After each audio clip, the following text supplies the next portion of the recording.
أعوذ بالله من الشيطان الرجيم.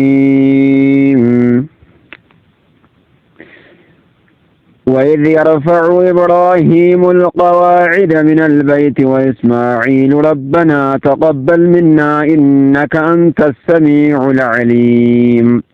ربنا واجعلنا مسلمين لك ومن ذريتنا أمة مسلمة لك وأرنا مناسكنا وتب علينا إنك أنت التواب الرحيم. درسين كوني درسي كدا سدلفات سورة بقراتي فدي ربيتين درسي كدا سدلفاتين والابتداء بنجرة الحمد لله رب العالمين.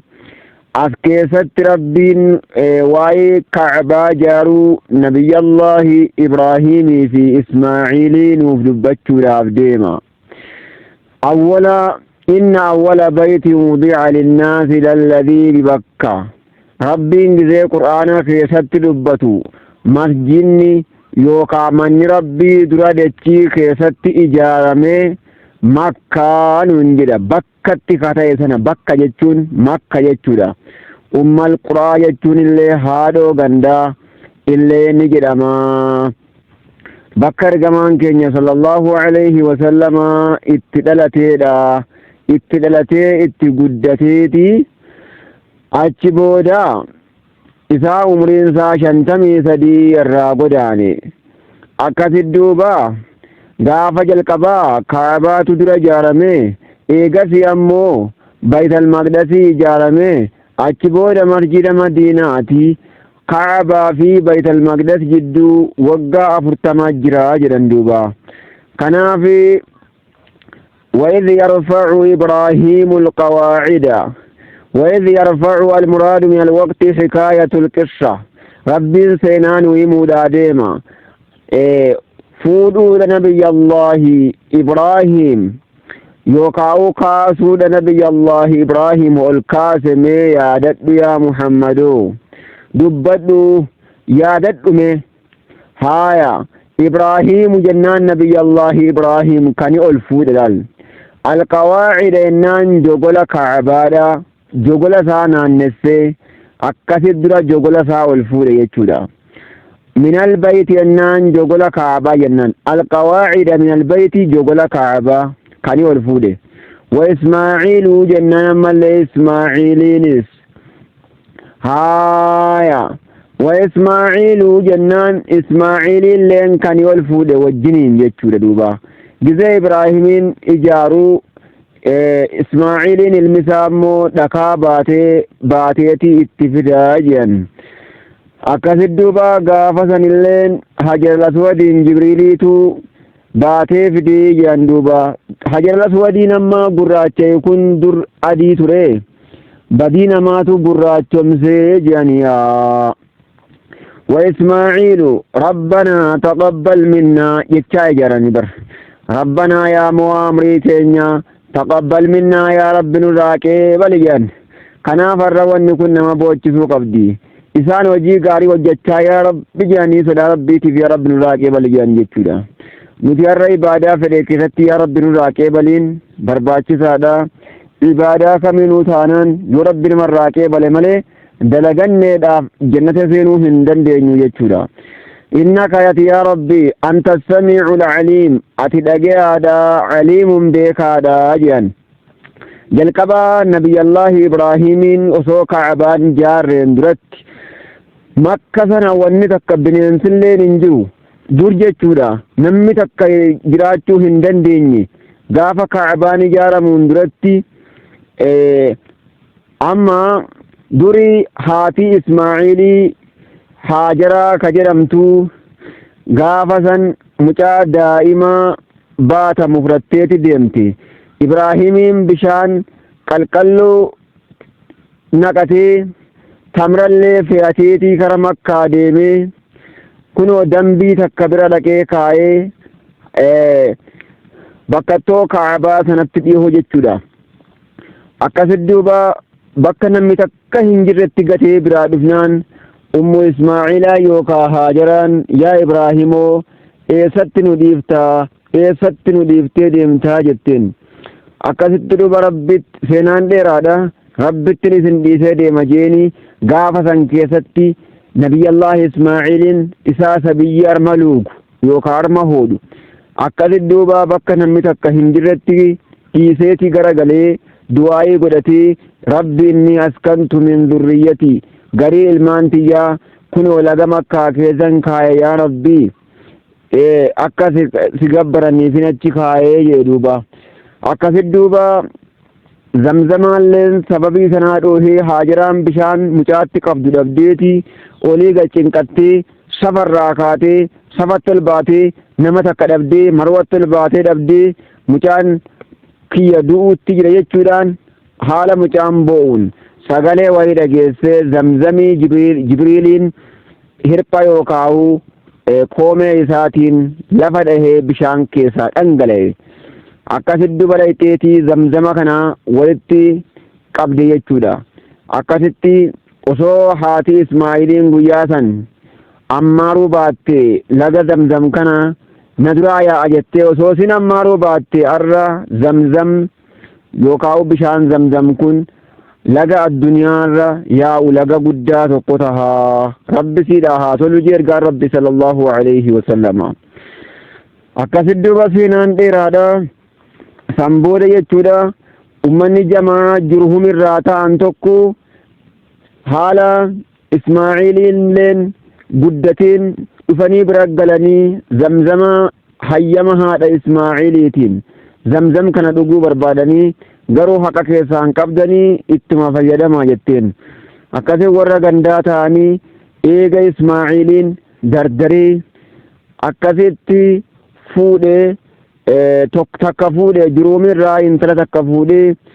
isaa Ismaa'iiliidhaa mana hin jirre isaa deemee akkasitti duuba Ibraahimiin dhufee Ismaa'iilii mana dhabeeti ana haadha warraasaatii kaja'ullee itti himtee turte jechuudha akkasitti meerra ilmi koo Ismaa'iiliin jedhe laalmee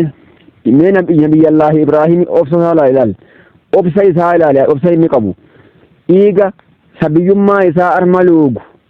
achi gatee yookaan dhiisee deemee achi booda eeganni fuudhee dhufe bar qadrii amata 15 takka jechuudha achi booda dhufeeti eessa raqee kunoo mana hin jiru waa jaartiin Ismaa'iilii kun immoo hamtuu turte maal nyaattan nyaanni keessan maalii dhugaatiin keessan maali naan jiruun keenya hamaadha jiruu rakkoo hamaa keessa jirra waan nyaannu hin qabnu cinqii keessa jirra waan takka rakkannee jirra jetteen akkasitti duuba salaamtaatti naa himiiti warri mana keetii kana jijjiirii jeen duuba gefenxaa jechuudha kan ulaarratti gama gubbaatii fi gama jalaatiin itti kaayan san warri jedhaniin takkaa gefenxaa jedhaniin san jijjiirii akkas jechuun jaartii keefirraa jijjiiri jechuudha bar akkasin rabbiin faarsine akkas jetteeti Ibraahimiin jibbeera amri abbaa godhanii yoo abbaan waan hin taane irraa arge jaartii jijjiirachuun ni jirti jechuudha shari'aa keenya keessatti illee ni jirti akkasitti duuba Ismaa'iiliin ogguu deemee dhufu akka waa beekee wayii gaafatee namni dhufee deeme ni jira jennaan jaarsa akkana fokkisa fokkataa akkana dhufee deeme jetteetii sana bara abbaa kooti maal sitti dhaame warri ulaa keetii kana jijjiirii naan jee itti himi jennaan san warreen san si'i ulaan san si'iitii ofirraa ganda keessanii galiin taljeeti kabiraa fuudhe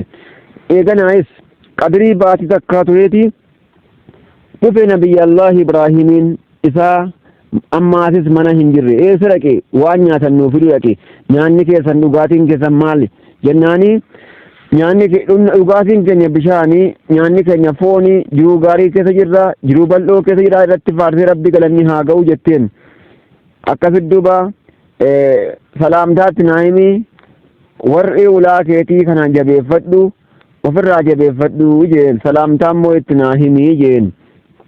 akkasitti duuba ogguu Ismaa'iiliin dhufu itti himteeti sansi'ii akkan jabeeffadhu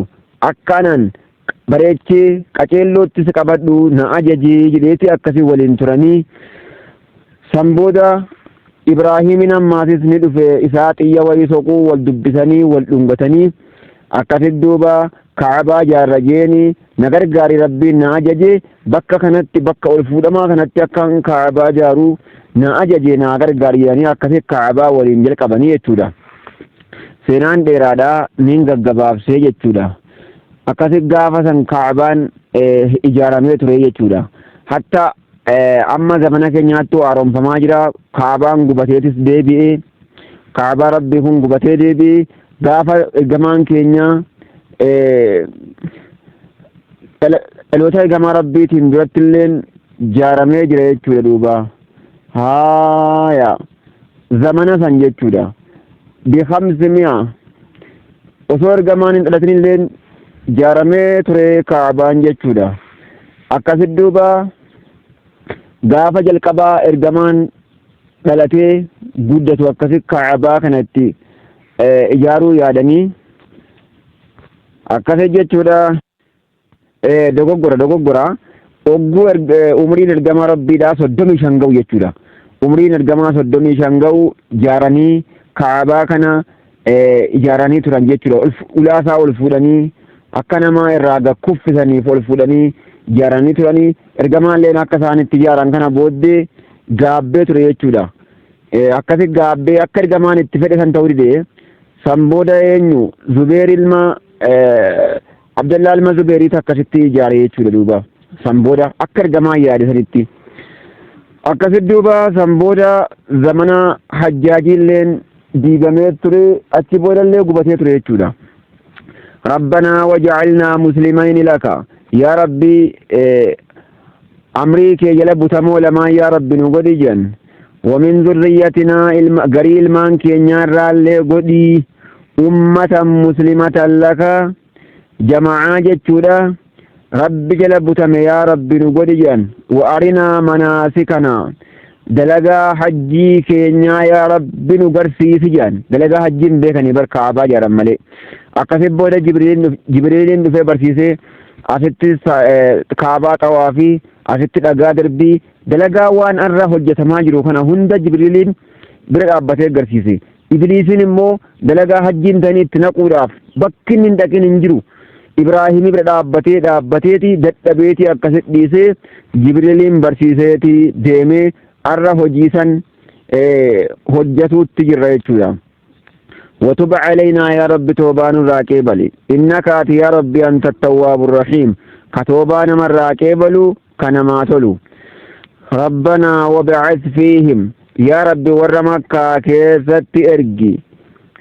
في أهل مكة ور مكة كيست يا رب إرجي رسولا إرجا محمد تيجودا إبراهيم الدعاء قد في بر إرجا مكة راتي كم قريشي يجودا منهم يجون